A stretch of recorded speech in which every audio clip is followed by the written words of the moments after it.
First shot. So yeah, first shot. I don't know if, hold on, let me zoom back out.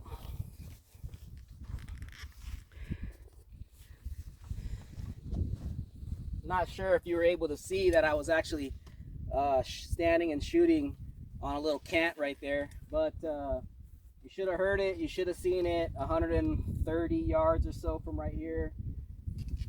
I think this might be the setup I'm gonna stick with. I'm gonna get ready to go into a little bit more detail about it right now. But or either I have. Either way, I'm filming this before I'm starting the review. All right, let's check out one of America's either most popular or highest selling AR-15s. The Palmetto State Armory AR. I don't know if I'm in this video or whatever. Because of the width, I have to kind of adjust, so I do apologize. But this is the Palmetto State AR-15, and I believe it was the Freedom Edition. Got this about 3 years ago this month, I believe. During when COVID started, so it was a little bit pricey. I think it was about $600 or so to piece it together. I ended up going with the lower, and then I did the upper separate, and I just bought them separate.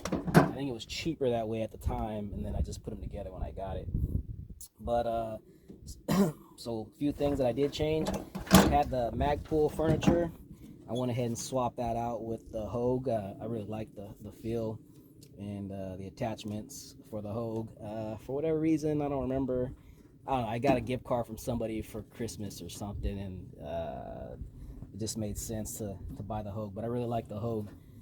So I swapped out the Magpul furniture for the Hogue. I ended up changing the charging handle with Ambi charging handle. This is one very expensive one. I got this off of like Delta Team Tactical or something. One of those places where you get the daily deals for like 15-20 bucks, and this thing has been pretty badass so far for that price. Let's see what else. This isn't the one I ordered, to be honest. The one I ordered at the time was supposed to come with the nickel plated charging, the BCG, the bolt carrier group, and they ended up sending me the black nitride one. So when I emailed them back, they took a week or so to get back to me, and then said send it back in or whatever, and they'll swap it out. But at the time, I had already added another optic on while I was waiting, because I thought they were BSing, because at the time everything was slow with customer service during COVID. I went ahead and took it out and zeroed it and did a bunch of things to it. So when they emailed me back to send it back, I was out messing around, and I fell on a rock or something, and I don't know how well you could see that, and I dented. Let me see if we can see that. Yeah, I think you can see that. I dented this up as I fell. I fell on my on my back or whatever, and landed on the AR, and dented this on a rock. So they sent me the email afterwards, and to go ahead and return it, and they were gonna make it right. But if you ask me, regardless if they were gonna take it back, that this now became mine. Not that if you want to be that, if you're that person where it don't matter, what's right is right, and you need to get you need to get what you paid for, then yeah, by all means send that back. But to me, that has a story. That I broke it, I bought it, so I just went ahead and didn't bother sending it back. Left them a little nasty email either way. I don't remember, to be honest. But yeah, it became mine, but not disappointed at all with it. I've used it for hunting. I actually use it for hunting. That's the main purpose. My boy got his first whitetail deer in Arizona with it. Believe it or not, you can kill deer with an AR-15. I don't believe it took him 10 or 20 shots either. I think he got it within the first 2 shots, put it down. Not a big deal. First shot, just to little off, adjust it real quick, and then put it down. So not a big deal. But let's see, what else do I have on this thing? Oh, I went ahead and went with the nickel. That's what I was trying to do, was get the trigger to match the bolt carrier group. I just thought it'd be a nice little touch, a little customization. So this is their, I believe it's their two-stage. Make sure we're clear. Yeah, I believe it was their two-stage nickel boron trigger. I don't know if you can see the little take up, and then there you go. But pretty nice, pretty smooth trigger, to be honest. I mean, they make some pretty incredible things at Palmetto State. But like I said, so let's move on. So at first I had a Vortex, that I forget which one it is, the 1 through 6, the cheaper line one, not the real high end one, the Strike Force or Strike Eagle or something. Had that on there for a long time until I picked this Vortex 4 to 12 by 40. It's the Diamondback Tactical. It's got the tactical turrets on it, so that you can make your elevation or your windage adjustments on the fly. Like if you know you have it zeroed at 200 yards, and you know what your MOA change is going to be out to, let's say 400, instead of just doing your hold. If you know the clicks or whatever, you can just hurry up and dial it in instead of unscrewing your caps and trying to find your little tool to do it. You just do it real quick. So pretty decent. I think for the price it was like $300 or something like that. A little pricey, but it's not terrible. It's actually, I rarely ever take it off of the 4 power. I believe I probably have, but have I ever needed to? Not really. I've taken coyotes out to 200 plus yards just with the 4 power, and while I was standing and they were running. So that's, I mean, why mess with that? Now the eye relief on this thing gets a little out of whack. Once you start zooming in, you gotta kind of adjust your position back here. So it's not the greatest, but for the price, and I just kind of leave it there, whatever. So let's move on. I'll get back to that. I had the Vortex Venom for a while on another gun. Then I took it off, and it was kind of sitting around, not without a purpose. So I ended up finding these 45 canted mounts from it was like I think it's UTG. I don't remember what. I have to check my email and see where I got it. See, they've been sending me emails every day about a review. It's like either UTG or AT3, I think, was the website, and it had a 45-degree cant on it, and it was fitting the footprint for that. So since I had that laying around, kind of thought maybe I should go with a bigger MOA since it is on a rifle. But right now, somewhere in there, either before or after this, I'll throw in the video where I ended up zeroing this at 36 yards, and this is 50. So 50 and 200. And then I don't know, there's a debate on whether you should have this on a 45, have this on a deal up here or not. For the price of this thing was like $15 or something, and it's a billet aluminum, whatever. It's pretty light, it's pretty sturdy, it hasn't moved. So I went ahead and took the time and just zeroed it at 36 yards. So I think the Marines use that 36 out to 300. The change between like 25 yards, or that between 36 yards out to 300 is like a 4-inch difference. I mean, you could test it out yourself, but all I did right now basically was turn the dot down just to make it a little bit smaller. So it's a 3 MOA, and I just turned it down and I put it on my 10-inch plate out there at 135 yards or so, and I just hit it on the first time. It wasn't really difficult at all. So this might be one of the better setups. I really like how this is set up.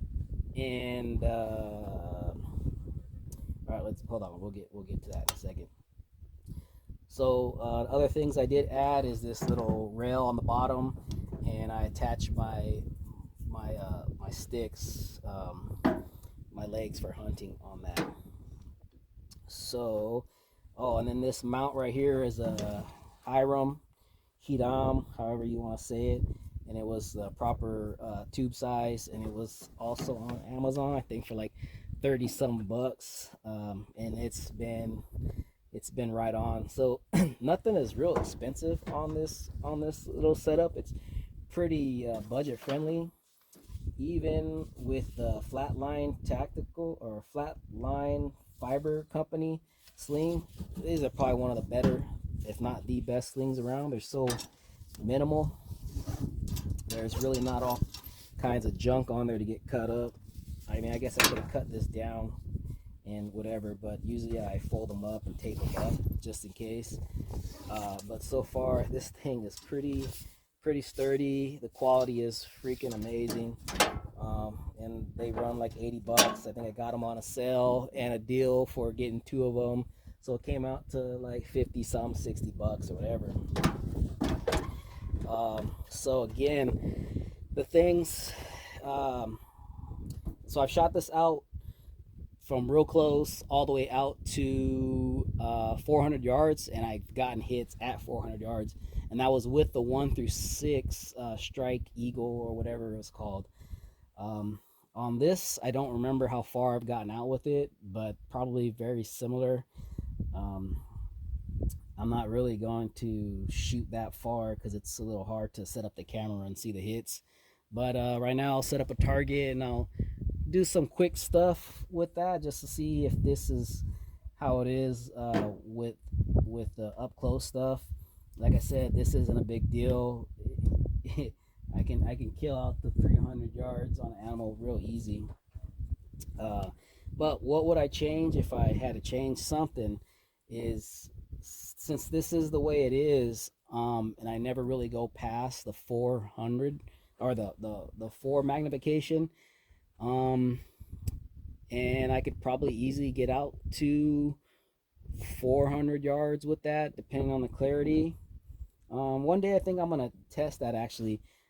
The only thing I probably maybe would change is put a fixed like 4 power on here, or like if there's something that's like a 6 power. I know there's the Trichicon or the ACOG or whatever. Um, for the price that those are, I don't know if that makes sense for me to put something that's $1,000, 1,200 bucks, $1,600 brand new to like $900 used. I don't know if that makes sense to put something that expensive on a rifle that's probably about that price right now. So if this is about 600 bucks, this was, let's say 3, that's 900. I got this on Palmetto State also on a smoking deals for 150.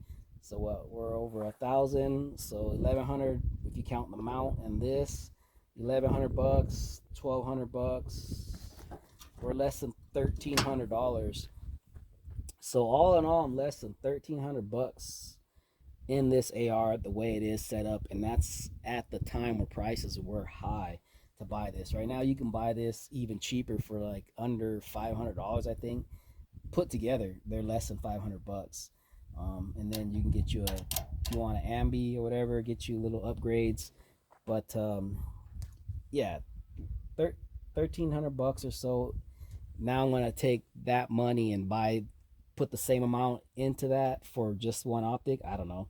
There's probably some cheaper fixed 4s or fixed 6 powers out there that I could use. But try not to make this video too long. I'm gonna go ahead and set up a target.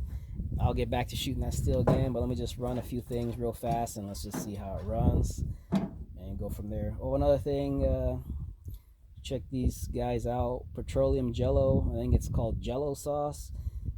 It's a guy I shoot with on the weekends at some of my competitions. This younger guy, he's in school, kind of made this up, and I'm actually gonna be trying it out today. And it is in the AR right now. I don't know if you can see that it's got some red there, but if you listen to that, it's pretty smooth for a cheap gun, for a cheap AR. You know how they sound gritty, and you can hear the clanky, clanky, clanky. Let's just see if we can hear too much of that at the end when the bolt goes forward. But yeah, it feels pretty damn smooth.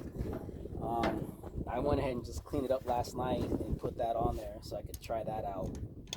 It's supposed to operate with higher temps and it doesn't burn off and leave smoke and splatter everywhere.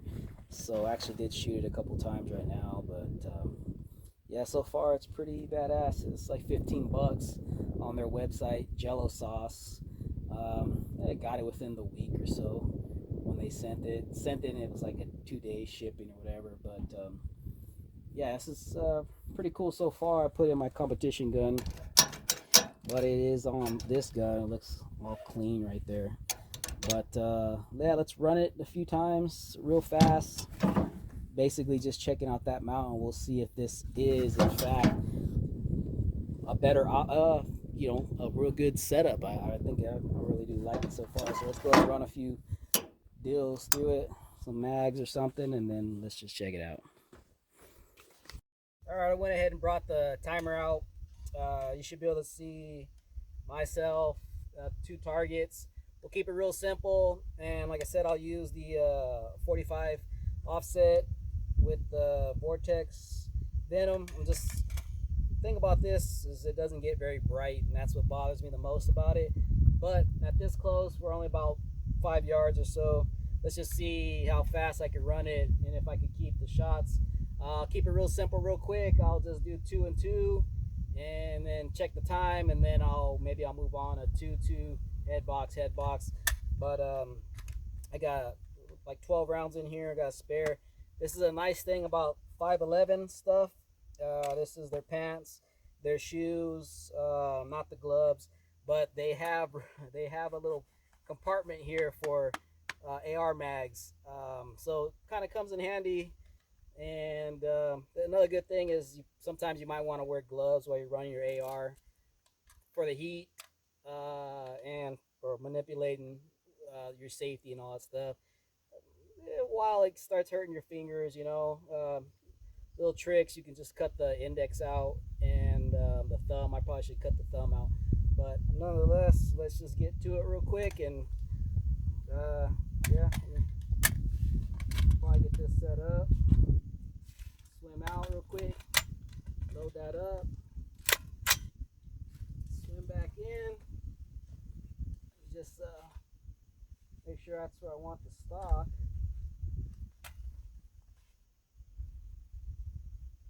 Alright, let's go ahead and let's check that out real quick. Ready? Stand by.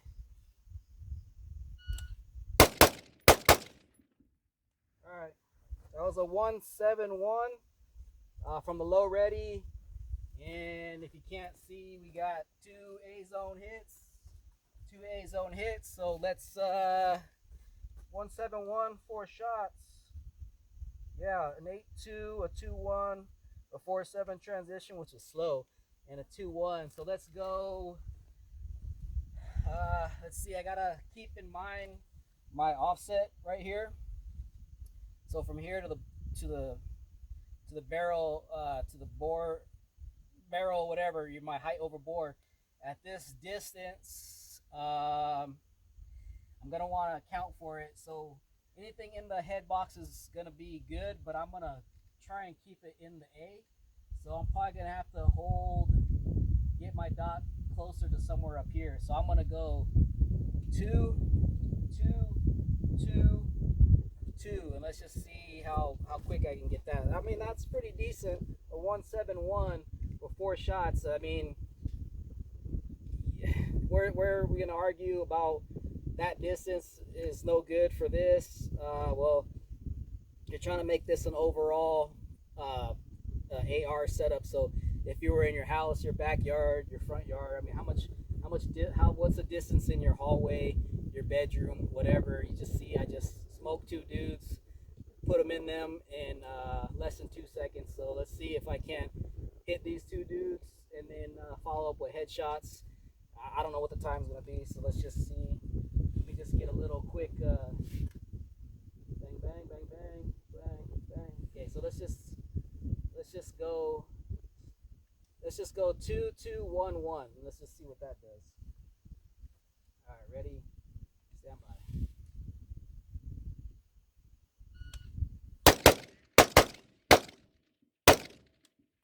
All right, so didn't quite get that where I wanted to. So I think I held the dot up in here, and I should have had it higher. But another two A's center should get it up higher, to be honest, to get them up in the chest. But we're just speeding through. Another two C's. So that was in 3, 3, 4. First shot is a little slower, 9-3 and 19, a little faster. I could tell I took my time. I could tell that was going to be slower, believe it or not. It just felt slower. And the transition was slower too, a 52. And then another 19. So that's a decent split. And then the transition up is a 5-4 and then a 9-7. So I have 2 shots left. Let's go. Let's see. Let's do 1, 1. Then I'll have a slide lock reload, and then I'll give it another 2, 2. How about that? So 1, 1. Hurt, get him down. Bang, bang. And then slide lock reload. Bang, bang, bang, bang. Let's just see what that does. So got my pants up. See how quick I can get that mag out. All right, let's check the time.